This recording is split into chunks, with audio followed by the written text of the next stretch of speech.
Good morning. I would like today to give a lecture about the course which we are going to study this year, an Open Learning Education Translation Program. This course is called Literary Texts, Course 2. This course is consisted of 5 chapters. Actually, I divided the chapters according to the subjects which we are going to study. We are going to study poetry, number 1. The first division is poetry. In poetry, we are going to discuss Wordsworth's achievement in the poetic field. 2 poems we are going to discuss and study for Wordsworth, The Solitary Reaper and I Wandered Lonely as a Cloud. Also, we shall study John Milton's famous poem on his blindness and Tennyson's The Eagle. These poems are representative of the course which we are going to study concerned as far as poetry is concerned. I think that these 4 poems are enough to have a good idea and understanding about the main figures in English poetry, and also to have enough idea about poetry in general. Before we study these poems, we shall have an idea about the authors. For example, The Solitary Reaper is written by William Wordsworth, and William Wordsworth has a very important, very significant place in the field of English literature. Also, Wordsworth has written many poems, and most famous of these poems is The Lyrical Ballads, the book he collected and he authored with Thomas Coleridge, and they published them together as a manifesto of Romanticism.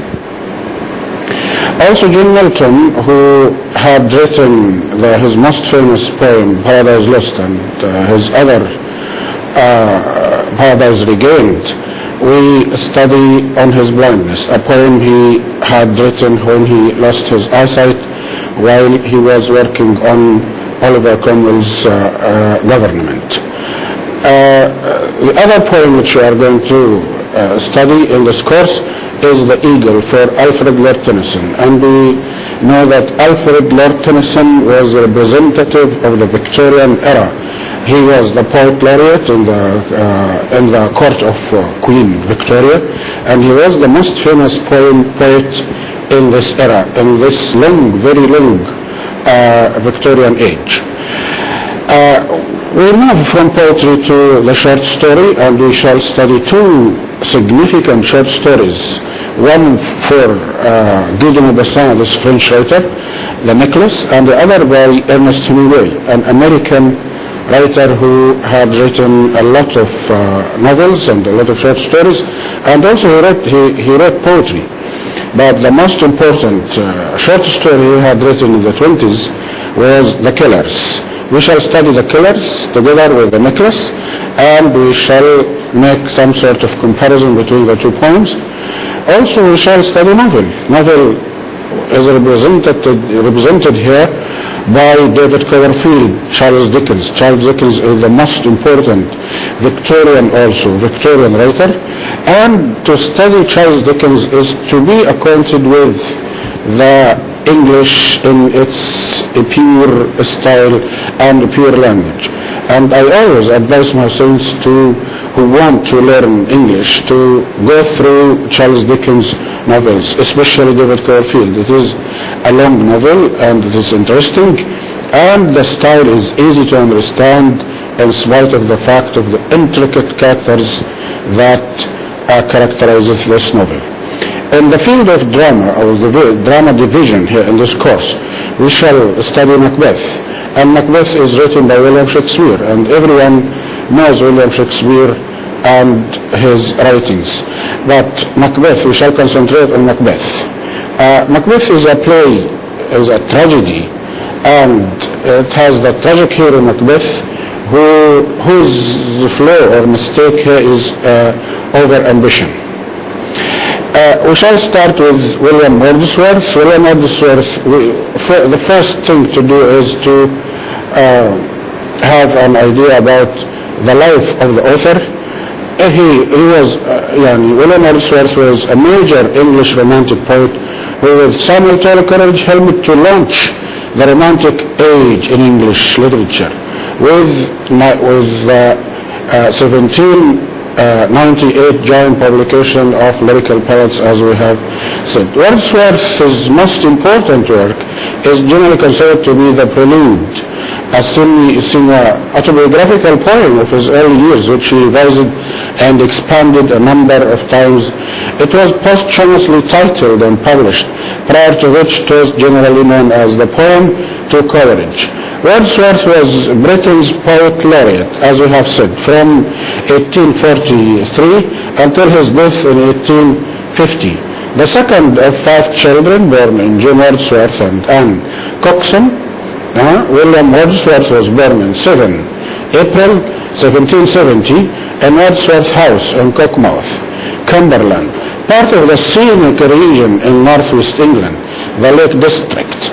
His sister, the poet and diarist Dorothy Wordsworth, to whom he was close all his life, was born in the following year, and the two were baptized together. They had 3 other siblings: Richard, the eldest, who became a lawyer; June, born after Dorothy, who went to sea and died in 1805. When the ship of which he was master, Earl of Abergavenny, was wrecked off the south coast of England. And Christopher, also the youngest, who entered the church and rose to be master of Trinity College, Cambridge. Their father was a legal representative of James Lowther, first Earl of Lonsdale, and through his connection lived in a large mansion in the small town. Wordsworth, as with his siblings, had little involvement with their father, and they would be distant with him until his death in 1783. After the death of their mother in 1778, June Wordsworth sent William to Hawkshead Grammar School, and it was a famous grammar school in Lancashire, and Dorothy to live with relatives in Yorkshire. She and William would not meet again for another 9 years.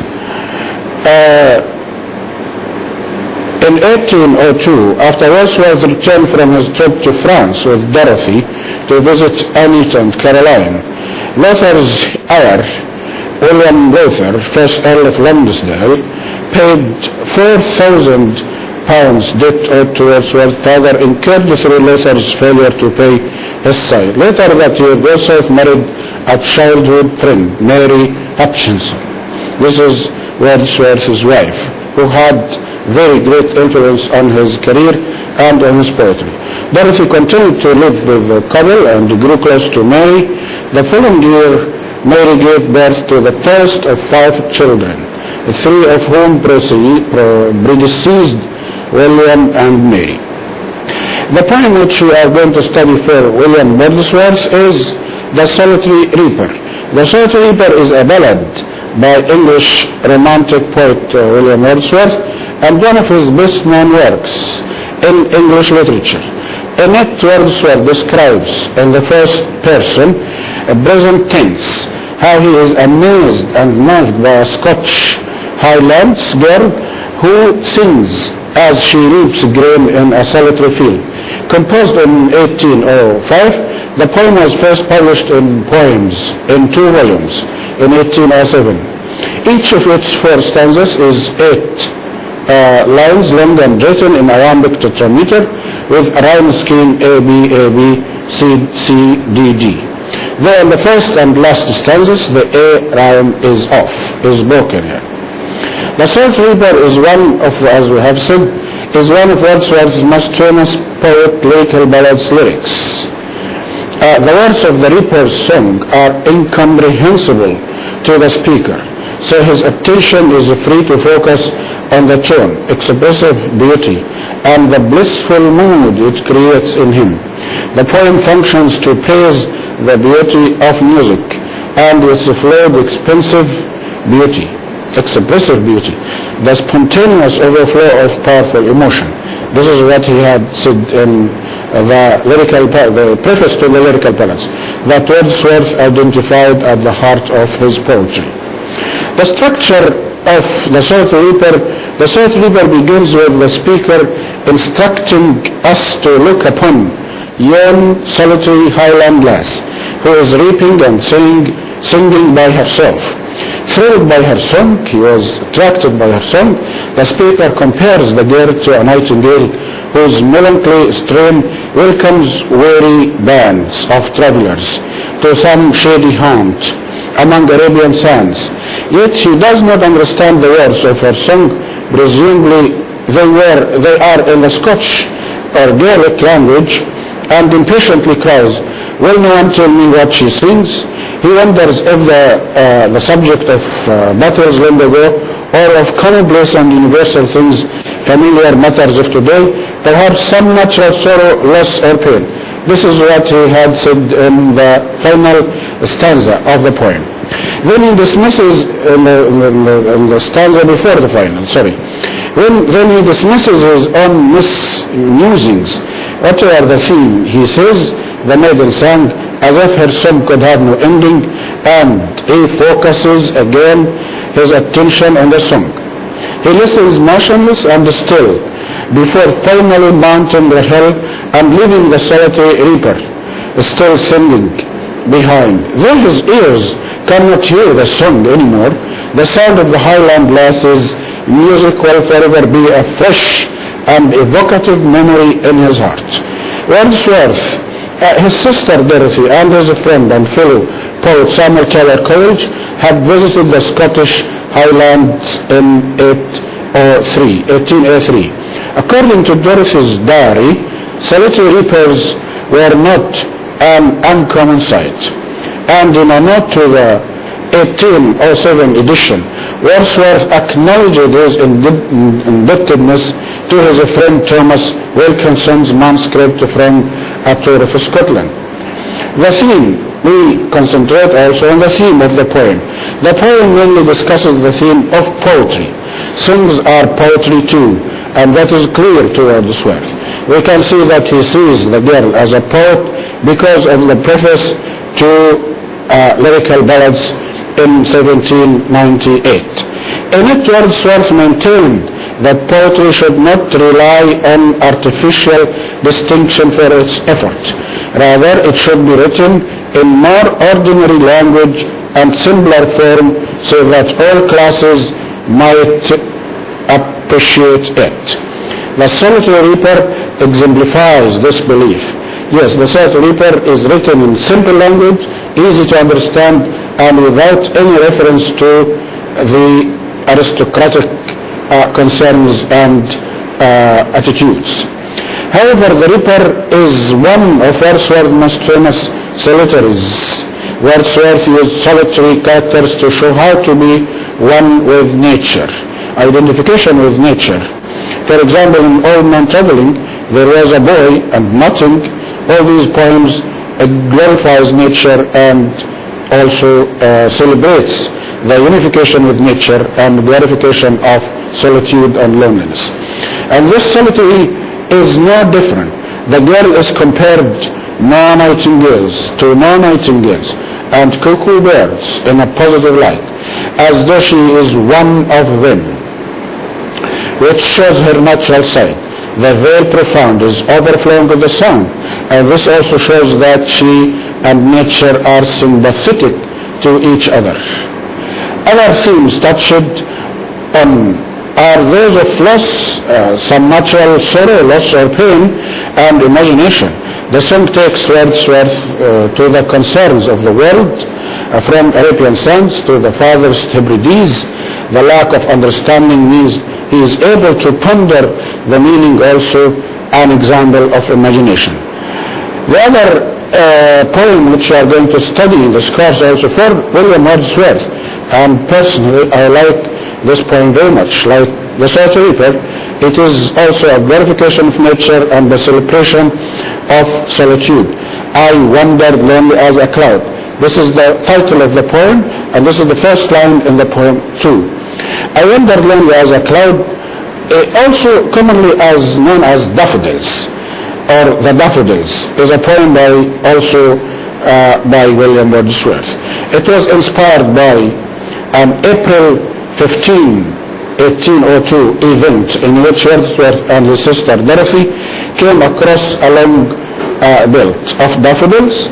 Written in 1804, it was first published in 1807 in poems in 2 volumes, and a revised version was released in 1815, which is more commonly known. It consists of 4 6-line stanzas.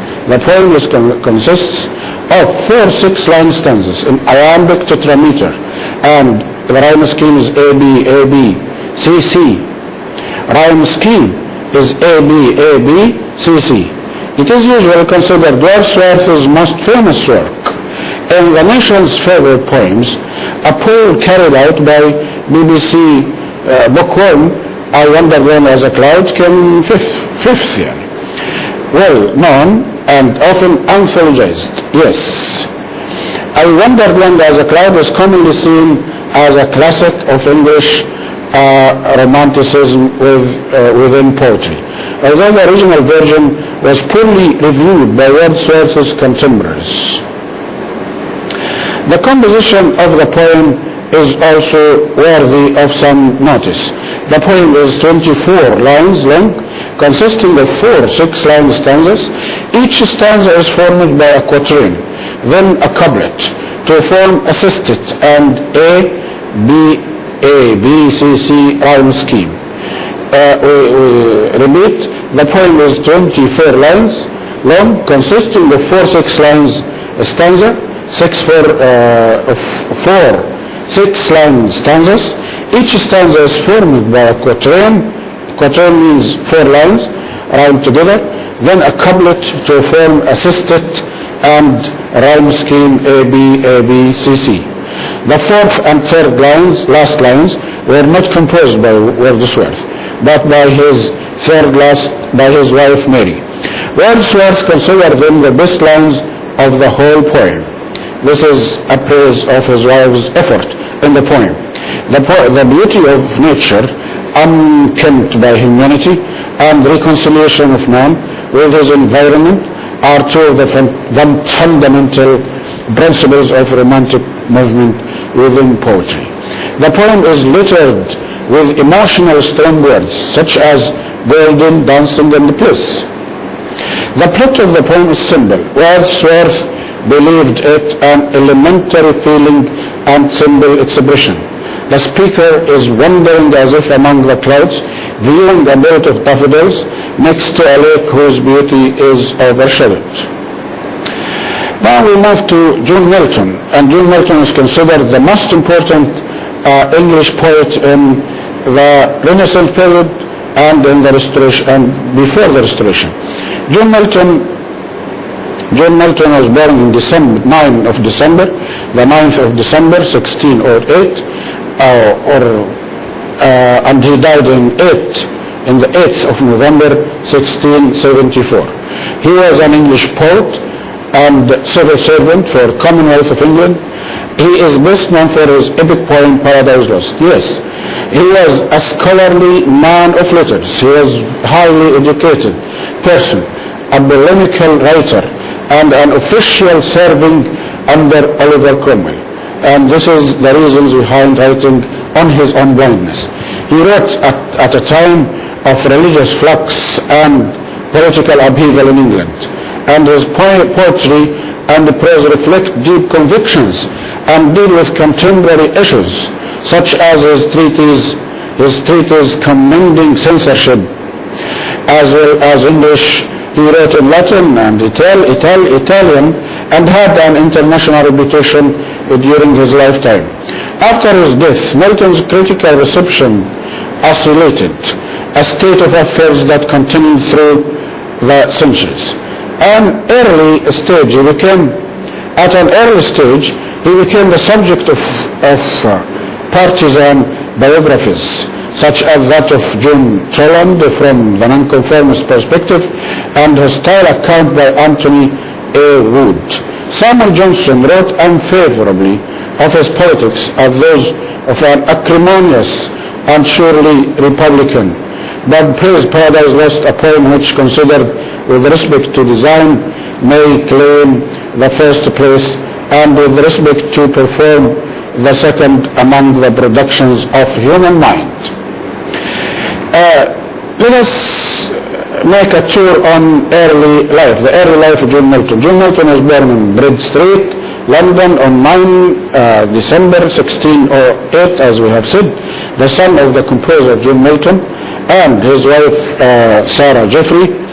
The senior John Milton moved to London around 1583 after being disinherited by devout Catholic father Richard Milton for embracing Protestantism. In London, the senior John Milton married Sarah Jeffrey, the poet's mother, and found lasting financial success as a scrivener. He lived in and worked from a house on Bread Street, where the Mermaid Tavern was located in Cheapside. The elder Milton was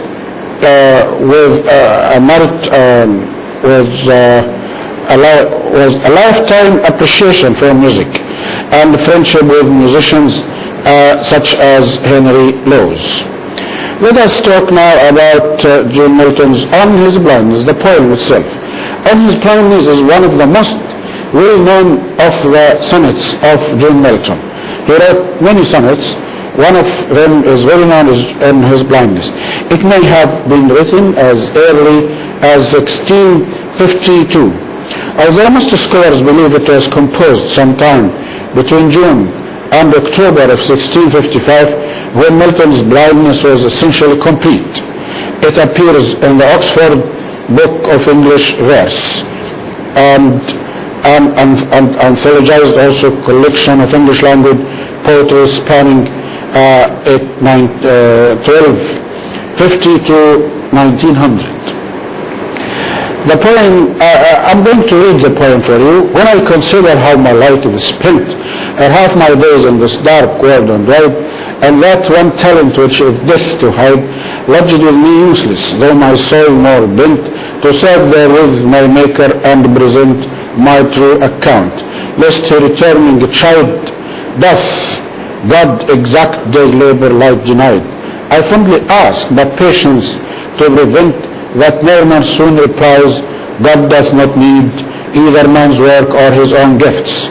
Who best bear his mild yoke, they serve him best. His estate is kingly, thousands at his bidding speed, and post over land and ocean without rest. They also serve who only stand and wait.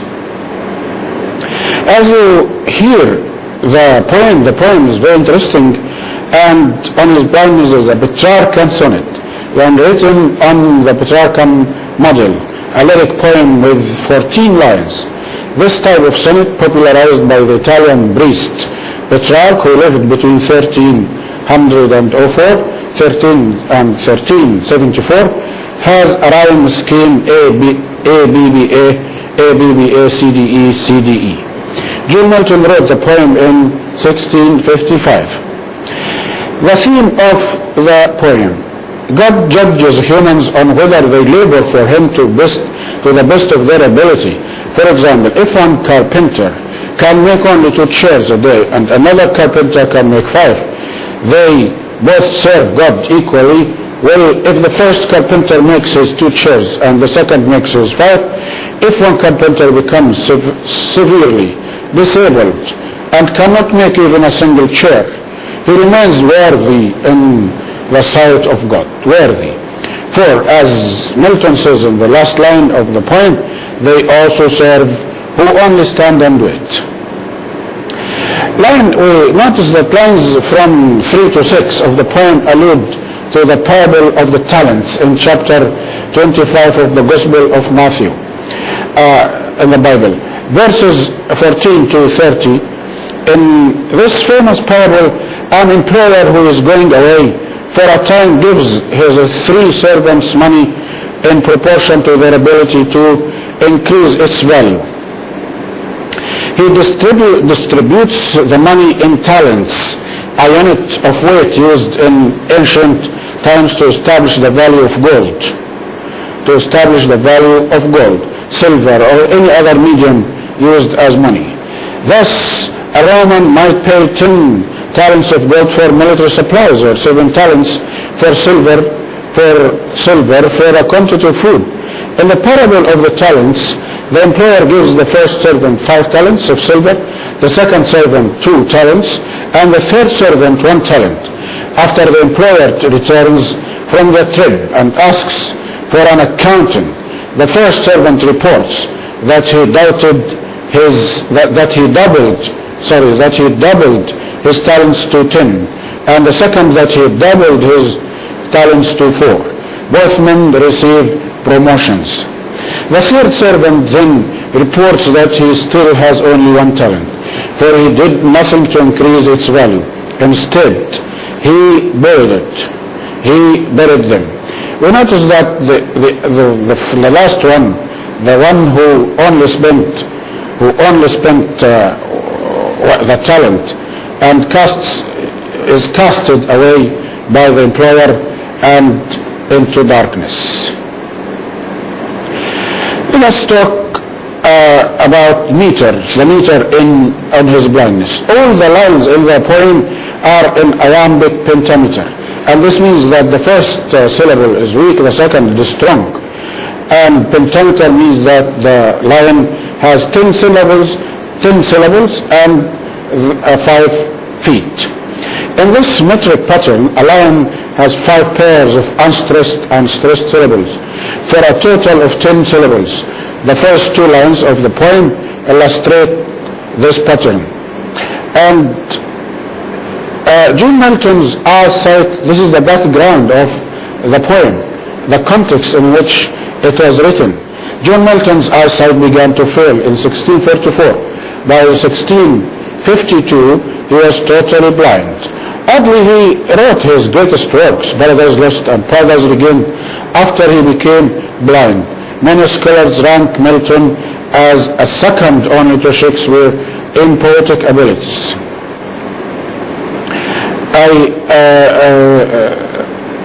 The third poet which I'm going to talk about is Alfred Lord Tennyson. And Alfred Lord Tennyson's firstborn, Tennyson, he was born in 6 August 1809 and died in 6 October 1892. Much better known as Alfred Lord Tennyson, was poet laureate of the United Kingdom during much of Queen Victoria's reign and remains one of the most popular poets in the English language. Tennyson excelled at penning short lyrics in the valley of Coleridge's Break, Break, Break, The Charge of the Light Brigade, Tears, Idle Tears, and Crossing the Bar. These are lyrics by Alfred Lord Tennyson.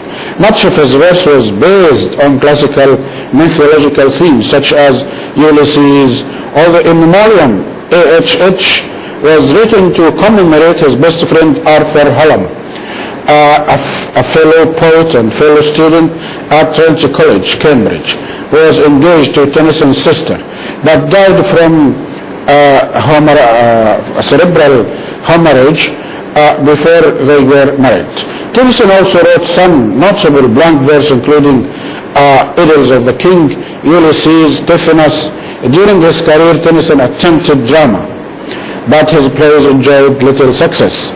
Tennyson wrote a number of phrases that have become commonplaces of the English language, including nature red in tooth and claw. It is better to have loved and lost than never to have loved at all. There is not to reason why, there is but to do and die.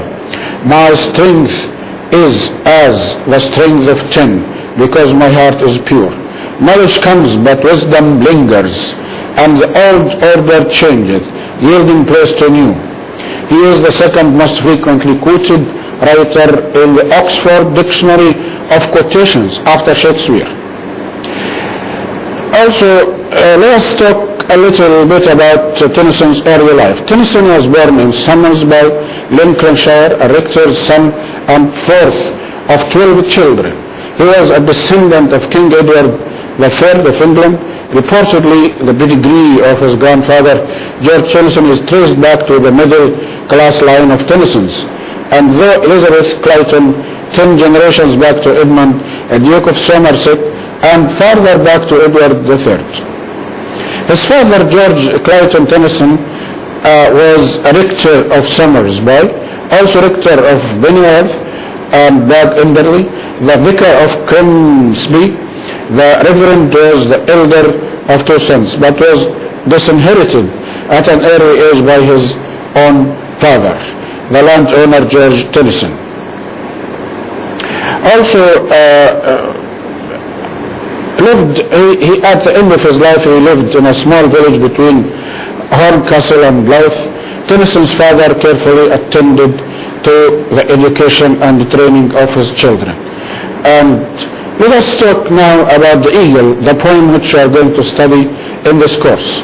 The Eagle is a fragment, was first published in 1851 when it was added to the 7th edition of Tennyson's poems, which had itself been published first in 1842, as with the best of his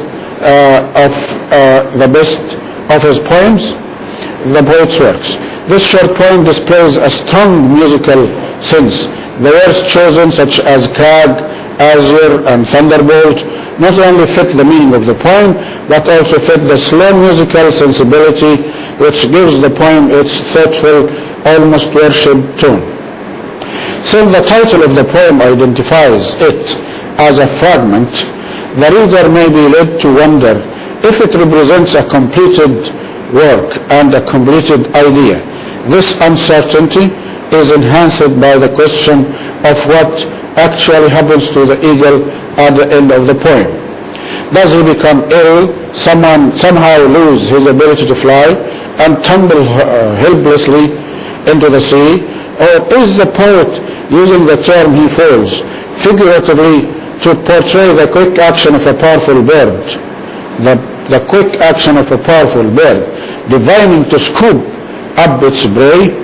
The poem is too short and offers too little background for us to tell if the sudden reversal in the last line is meant to be ironic, the frailty of the mighty eagle, or if it continues to include the eagle's harmony with his surroundings, so that his dive is phrased in terms of gravity, because neither explanation seems more likely than the other, and we can assume that a powerful poet like Tennyson could have leaned his audience toward one interpretation if he had wanted to.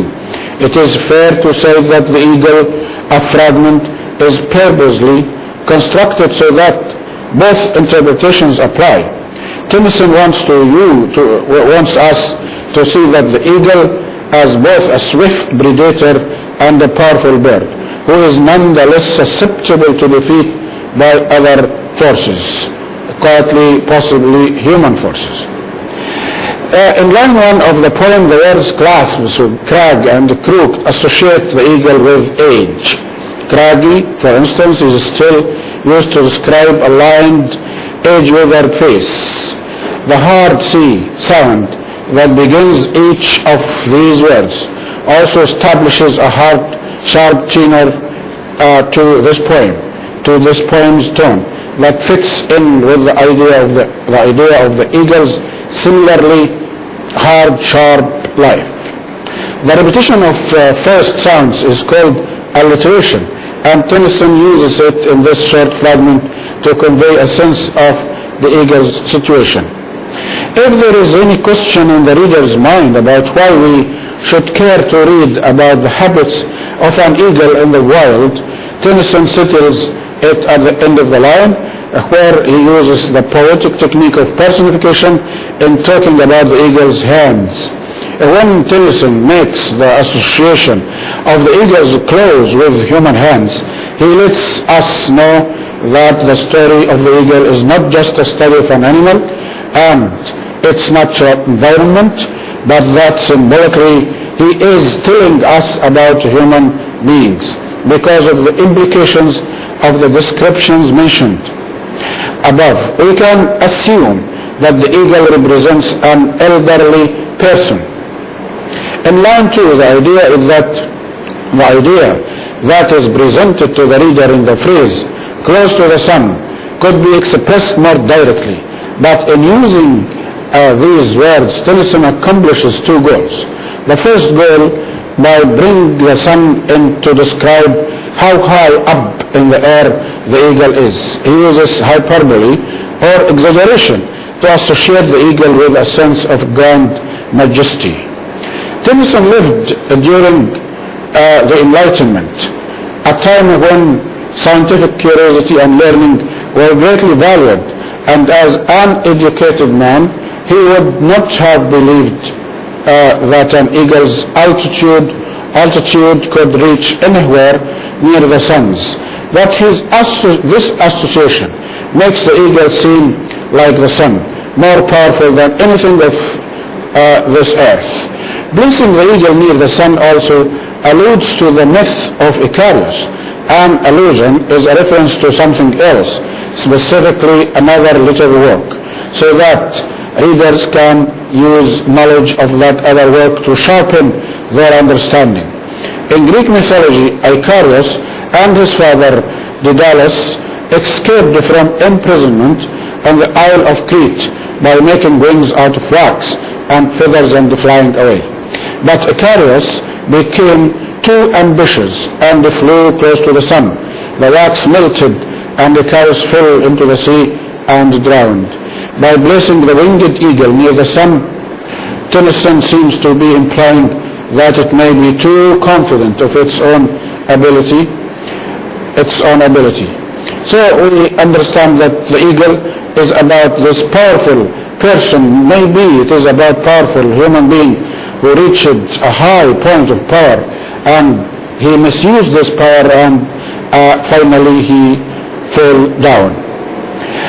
Now we move to the short story. The first short story which we are going to study together is by de Maupassant, this French writer whose story, The Necklace, his short story, The Necklace, is one of the most lovable poems in world literature. Let us talk about Guy de Maupassant's life. Henry René Albert Guy de Maupassant, he is a French writer born between 5 of August 1850 and 6 July 1893. Was a popular 19th century French writer, considered one of the fathers of the modern short story and one of the form's finest exponents. He was contemporary of Flaubert. Maupassant's stories are characterized by their economy of style and efficient, effortless denouement. Conclusion means many of the stories are set during the Franco-Prussian War of the 1870s, and several describe the futility of war and the innocent civilians who, caught in the conflict, emerge changed. He also wrote 6 novels. Maupassant, after separating from his wife, the elder Guy, and younger, his family's life, with the father's absence, Maupassant's mother became the most influential figure in the young boy's life after she separated from her husband.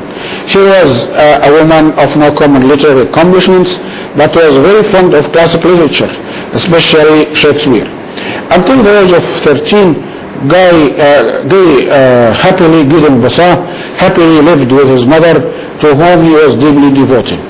At Etretat, in the Villa de Vergueil, where between the sea and the luxuriant countryside, he grew very fond of fishing and outdoor activities. At age 13, he was sent to a small seminary near Rouen for classical studies.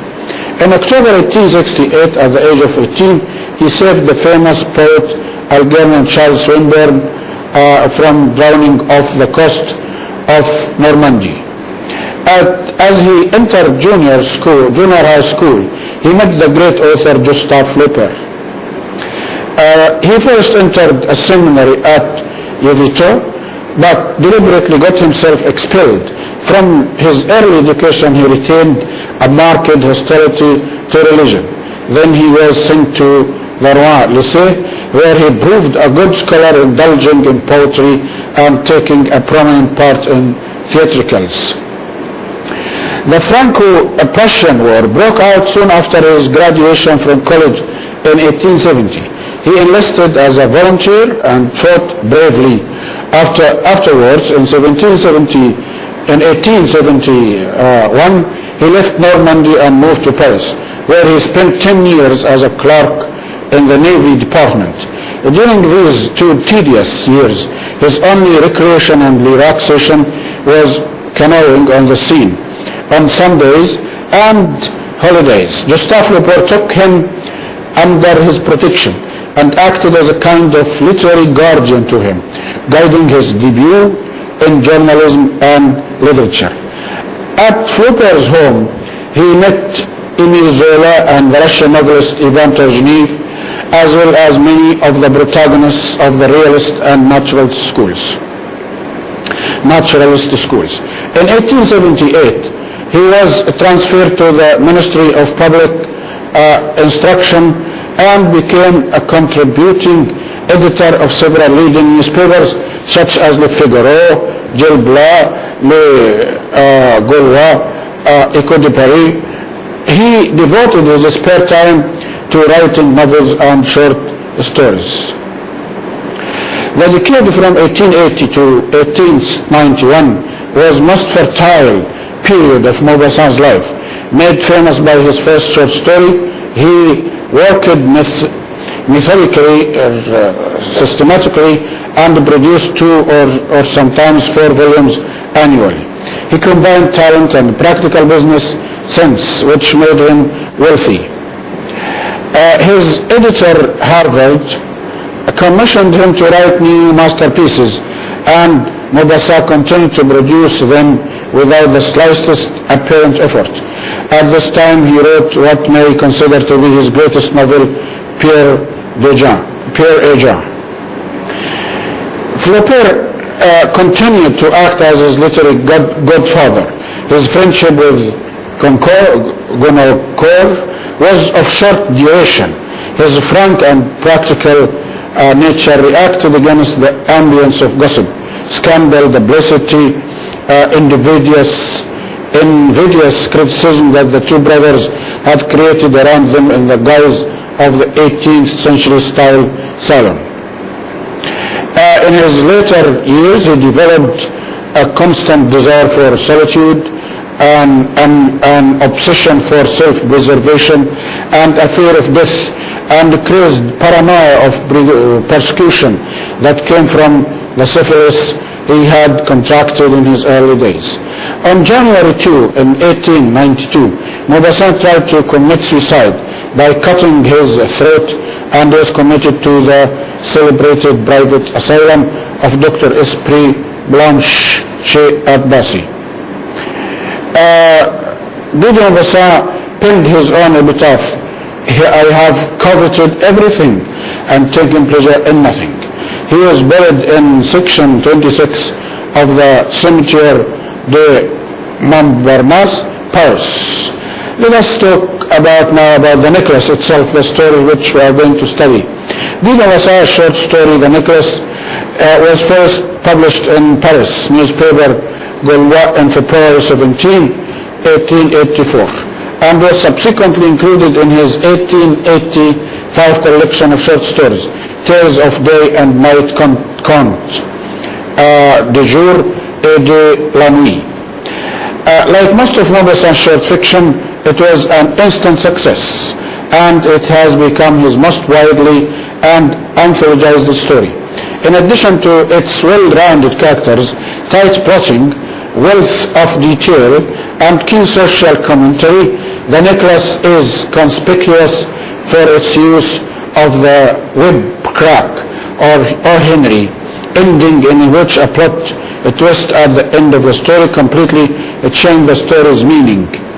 Although Maupassant rarely made use of the device, its presence in this work has tied him to it irrevocably. Although it is not known where Maupassant got the idea for his story, certain connections may be made between the necklace and the novel Madame Bovary, written by Maupassant's mentor and friend. Gustave Flaubert, both stories, The Necklace and Madame Bovary, feature a young, beautiful woman in a social situation that she finds distasteful. Like Madame Bovary, Mathilde Loisel attempts to escape her social station in life, but her scheming actions ultimately doomed her. The Necklace begins with a description of Madame Mathilde Loisel. Though she is pretty and charming, she and her husband, a clerk in the Ministry of Education, are not well off financially. She has always dreamed of a life of leisure with attentive servants and a large home. But her lifestyle is decidedly more modest. Ashamed of her social standing, she no longer visits Madame Frostier, an old school friend who has become rich. When the Loisels are invited to a ball, Madame Loisel becomes very upset, insisting that she has nothing appropriate to wear to such an event, to this occasion. Hoping to make his wife feel better, Monsieur Loisel offers to buy her a new dress. But instead of buying a new dress, she bought a necklace. She wanted to buy a necklace, or she lacked a necklace to wear on her new dress. The necklace, or the diamond necklace, a short story written by Guy de Maupassant, first published in 1884 in the French newspaper. The story has become one of Maupassant's popular works and is well known for its twist ending. This story also reveals the character which is overambitious, and at the end of the story we notice that Madame Loisel, the heroine of the story, is suffering from a chaos in her life and confusion after she lost the necklace which she borrowed from her friend.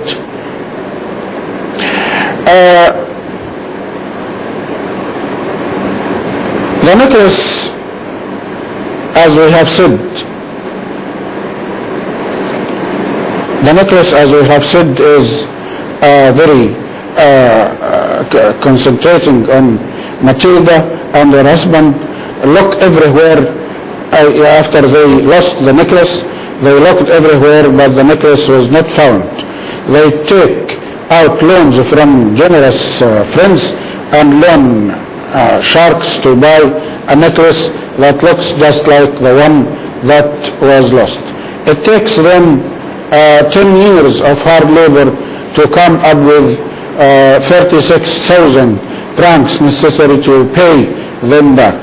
In the end, when she is taking a walk remembering her past on that night when the necklace was lost, suddenly she sees Madame Jeanne Forestier and goes to meet her, but she can't recognize her due to the wrinkles on Mathilde's face.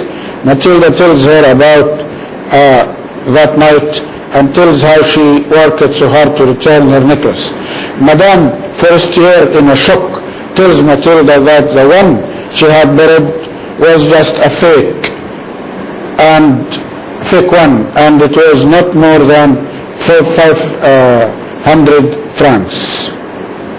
The ending of the story is a surprise to the reader, and it tells us how a man's life or a woman's life can be lost in or looking for an imaginary goal or an illusion. Now we turn to Ernest Hemingway. the second short story writer who wrote The Killers.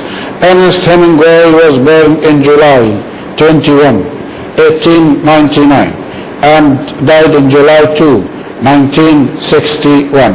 Was an American author and journalist. His distinctive writing style, characterized by economy and understatement, influenced 20th century fiction, as did his life of adventure and public image. He produced most of his work between the mid-20s and the mid-50s. He won the Nobel Prize in Literature in 1954. Hemingway's fiction was successful because the characters he presented exhibited authenticity that resonated with his audience.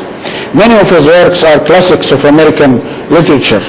He published 7 novels, 6 short stories, 6 short story collections, and 2 non-fiction works during his lifetime. A further 3 novels, 4 collections of short stories, and 3 non-fiction works were published posthumously, means after he died. Hemingway was born and raised in Oak Park, Illinois. After leaving high school, he worked for a few months as a reporter for the Kansas City Star, before leaving for the Italian front to become an ambulance driver during the First World War, which became the basis for his novel Farewell to Arms. He was seriously wounded and returned home within the year. In 1922, Hemingway married Hadley Richardson, the first of his 4 wives, and the couple moved to Paris, where he worked as a foreign correspondent. During his time, where he met and was influenced by modernist writers and arts of the 20s, expatriate common community known as the Lost Generation. His first novel, The Sun Also Rises, was written in 1924.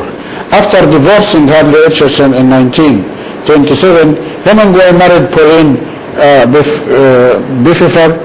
They divorced also following Hemingway's return from covering the Spanish Civil War, after which he wrote For Whom the Bell Tolls.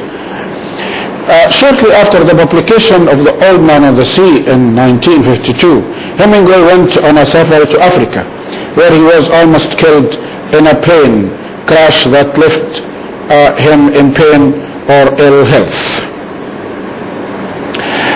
for much of the rest of his life. Hemingway had permanent residences in Key West, Florida, and Cuba during the 1930s and 40s. But in 1957, he moved from Cuba to Ketchum, Idaho, where he committed suicide in the summer of 1961.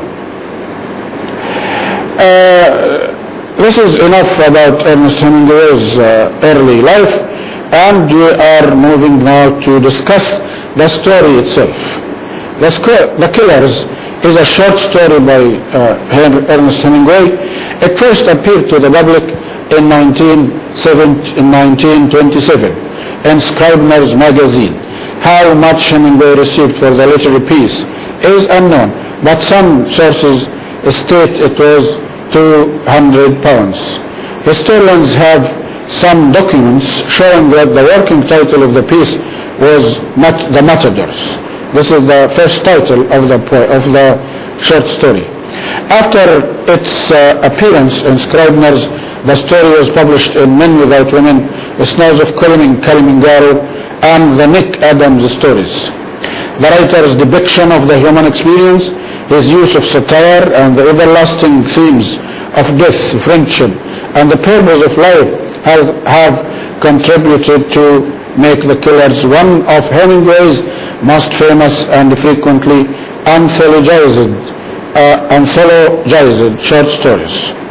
The story features Nick Adams, a famous Hemingway character from his short stories. In this story, Hemingway shows Adams crossing over from teenager to adult. The basic plot of the story involves a pair of criminals that enter a restaurant seeking to kill a boxer, a Swede named Ole Anderson, who is hiding out for reasons unknown, probably for not cooperating with the proposed rigging of a fight. In 1984, the anthology of Hemingway's Oak Park High, Hemingway at Oak Park High, was published by Oak Park and River Forest High School and included short works that Hemingway had written for the school newspaper and literary magazine. One of the stories, A Matter of Color, involves the plot of a boxing manager to have a man named Sweet hide behind a curtain and hit an opponent during a bout. Sweet somehow fails, and in retaliation, the boxing manager puts out a contract on his life. If we summarize the story, we shall say that the story takes place in a suburb of Chicago called Summit during the 1910s. Two hitmen, Max and Al, walk into Henry's lunchroom, which is run by George, and order something off the menu that is not available and have to settle for pork and eggs. All goes into the kitchen and ties up Nick Adams, a recurring character in Hemingway's stories, and Sam, the black cook. Max and George soon have a conversation, which is how you find out the two men are there to kill Ole Anderson, a Swedish boxer, for a friend Anderson never shows. So the two men leave. George sends Nick to Hirsch's boarding house, run by Mrs. Bell, to warn Anderson about the two men. Nick finds Anderson lying in his bed with all his clothes on. He tells Anderson what has happened. Nick gets no reaction from Anderson, and Anderson tells Nick not to do anything. Nick leaves, goes back to the lunchroom, and informs George about Ole Anderson's reaction. When George no longer seems concerned, Nick decides to leave town. The historical context in which The Killers was written in 1920s, when organized crime was at its prime during Prohibition. Chicago was the home of Al Capone. Hemingway himself had spent time in Chicago as a young man. When things became too dangerous for the mob, they would retreat to the suburb of Summit, where The Killers takes place. Despite Hemingway's knowledge of organized crime, he omitted much of that background from the story. Hemingway himself said, "That story probably had more left out of it than anything I ever wrote.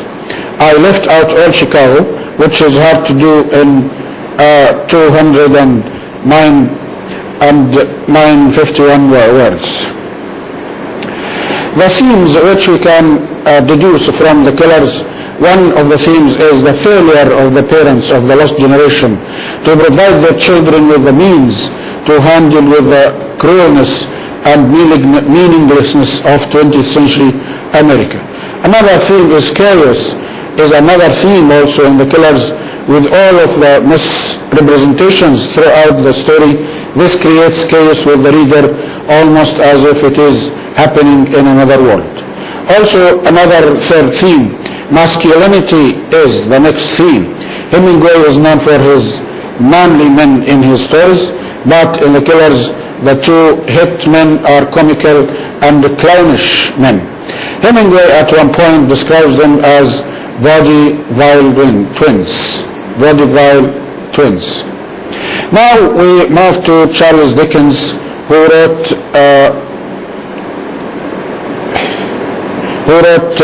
David Copperfield. Dickens' novels were, among other things, works of social commentary. He was a fierce critic of the poverty and social stratification of Victorian society.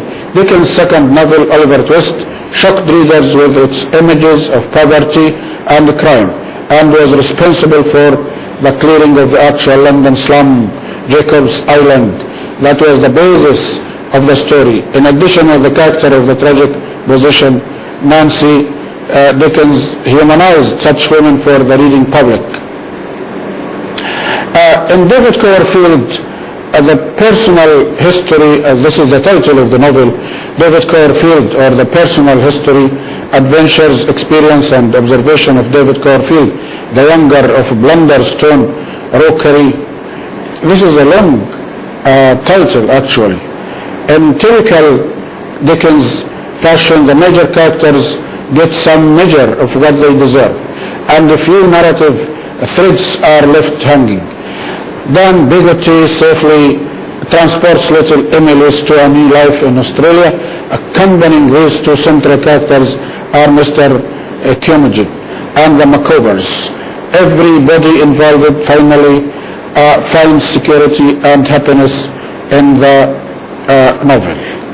The story or the novel is told almost entirely from the point of view of the first-person narrator, David Copperfield himself, and was the first Dickens novel to be written as such a narration. Critically, it is mentioned as a novel of self-cultivation and would be influential in the genre, which included Dickens' own Great Expectations, Charlotte Bronte's Jane Eyre, published only 2 years prior, Thomas Hardy's Judy the Obscure, Samuel Butler's The Way of All Flesh, H.G. Wells' Tono Pangui, D.H. Lawrence, Sons and Lovers, and James Joyce's A Portrait of the Artist as a Young Man. This story is telling the story of David Copperfield, who the critics say that he represents Dickens himself. And when we read the story, we shall discover that Charles Dickens is characterized by his simple style, almost complex sentences, and his interesting stories. Now we move to the last item in our course, William Shakespeare. Let us talk about William Shakespeare's life. William Shakespeare was born in 26 April 1564 and died in 23 of April also in 1616. He was an English poet and playwright, famous, widely regarded as the greatest writer in the English language and the world's preeminent dramatist. He is often called England's national poet and the Bard of Avon. His surviving works, including some collaborations, consist of about 38 plays, 154 sonnets, 2 long narrative poems, and several other poems. His plays have been translated into every major living language and are performed more often than those of any other playwright. Shakespeare was born and raised in Stratford-upon-Avon. At the age of 18, he married Anne Hathaway, with whom he had 3 children, Susanna and the twins Hamlet and Judith.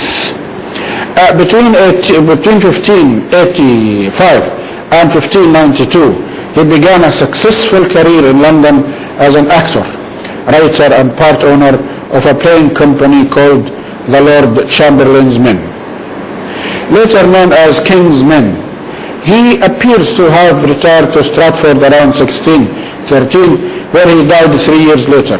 Few records of Shakespeare's private life survived, and there has been considerable speculation about some matters as his physical appearance, sexuality, religious beliefs, and whether the works attributed to him were written by others. These some of the causes raised around Shakespeare's life and writings. Shakespeare produced most of his known work between 1589 and 1613. His early plays were mainly comedies and histories, genres he raised to the peak of sophistication and artistry by the end of the 16th century. He then wrote mainly tragedies until about 1608, including Hamlet, King Lear, and Macbeth. Many of his plays were published in editions of varying quality and accuracy during his lifetime. In 1623, 2 of his former theatrical colleagues published the first folio, a collected edition of his dramatic works that included all but 2 of the plays now recognized as Shakespeare's. Shakespeare was a respected poet and playwright in his own day, but his reputation did not rise to its present heights until the 19th century. The Romantics in particular acclaimed Shakespeare's genius, and the Victorians worshipped Shakespeare with a reverence that George Bernard Shaw called bar idolatry. In the 20th century, his work was repeatedly adopted and rediscovered by new movements in scholarship and performance. His plays remain highly popular today and are constantly studied, performed, and reinterpreted in diverse cultural and political contexts throughout the world. Let us talk about Macbeth itself, the play which we are going to study in this course. The Tragedy of Macbeth, this is the title, is a play by William Shakespeare about a regicide, the killing of the king, and its aftermath. It is Shakespeare's shorter tragedy and is believed to have been written sometime between 1603 and 1607. The earliest account of a performance of what was likely Shakespeare's play is April 1611, when Simon Furman recorded seeing such a play at the Globe Theatre. It was first published in the folio of 1623, possibly from a prompt book for a specific performance. Shakespeare's sources for the tragedy are the accounts of King Macbeth of Scotland, Macduff, and Duncan in Holinshed's Chronicles. Holinshed's Chronicles in 1587. A history of England, Scotland, and Ireland, familiar to Shakespeare and his contemporaries. However, the story of Macbeth as told by Shakespeare bears no relation to real events in Scottish history, as Macbeth was an admired and able monarch. In the backstage world of theatre, some believe that the play is cursed and will not mention its title aloud, referring to it instead by such names as the Scotch play. Over the centuries, the play has attracted some of the greatest actors in the roles of Macbeth and Lady Macbeth. It has been adapted to film, television, opera, novels, comic books, and other media. Let us summarize the play itself. The first act of the play opens amidst thunder and lightning, with the three witches deciding that their next meeting shall be with Macbeth. In the following scene, a wounded sergeant reports to King Duncan of Scotland that his generals Macbeth, who is the Thane of Glamis, and Banquo have just defeated the allied forces of Norway and Ireland, who were led by the traitor Macdonald. Macbeth, the king's kinsman, is praised for his bravery and fighting prowess. The scene changes. Macbeth and Banquo enter, discussing the weather and their victory. So foul and fair a day I have not seen. As they wander unto a death, the three witches enter, who have waited to greet them with prophecies. Even though Banquo challenges them first, they address Macbeth. The first witch hails Macbeth as Thane of Glamis, the second as Thane of Cawdor, and the third proclaims that he shall be king hereafter. Macbeth appears to be stunned to silence. So again Banquo challenges them. The witches inform Banquo that she will father a line of kings, though he himself will not be one. While the two men wonder at the pronouncements, the witches vanish, and another Thane, Ross, a messenger from the king, arrives and informs Macbeth of his newly bestowed title, Thane of Cawdor. The first prophecy is thus fulfilled. Immediately Macbeth begins to harbor ambitions of becoming king. On the night of the king's visit, Macbeth kills Duncan. The deed is not seen by the audience, but it leaves Macbeth so shaken that Lady Macbeth has to take charge. In accordance with her plan, she frames Duncan's sleeping servants for the murder by blunting bloody daggers on them. Despite his success, Macbeth remains uneasy about the prophecy about Banquo, so Macbeth invites him to a royal banquet and discovers that Banquo and his young son Fleance will be riding out that night. He hires 2 men to kill them. A third murderer appears mysteriously in the park before the murder. While the assassins kill Banquo, Fleance escapes. At the banquet, Banquo's ghost enters and sits in Macbeth's place. Only Macbeth can see the spectre. The rest panic at the sight of Macbeth raging at an empty chair, until a desperate Lady Macbeth orders them to leave. Macbeth disturbed visits the 3 witches once more. They conjure up 3 spirits with 3 further warnings and prophecies which tell him to beware Macduff, but also that none of women born shall harm Macbeth, and he will never vanquished be until great Burnham wood to high Dunsinane. Hell shall come against him. Since Macduff is in exile in England, Macbeth assumes that he is safe, so he puts to death everyone in Macduff's castle, including Macduff's wife and their young children. Lady Macbeth becomes racked with guilt from the crimes she and her husband have committed. She sleepwalks and tries to wash imaginary blood stains from her hands, all the while speaking of the terrible things she knows afterwards. Although Malcolm is placed on the throne and not Fleance, the witch's prophecy concerning Banquo, "Thou shalt be king, get kings," was known to the audience of Shakespeare's time to be true. For James VI of Scotland, later also James I of England, was supposedly a descendant of Banquo. The story of the tragedy of Macbeth is a very interesting story, and this is the conclusion of our course, and I hope that you will benefit from its 4 divisions: poetry, drama, novel, and short story, and I hope you all great success and a bright future, inshallah. Shukran. Assalamu alaikum wa rahmatullahi wa barakatuh.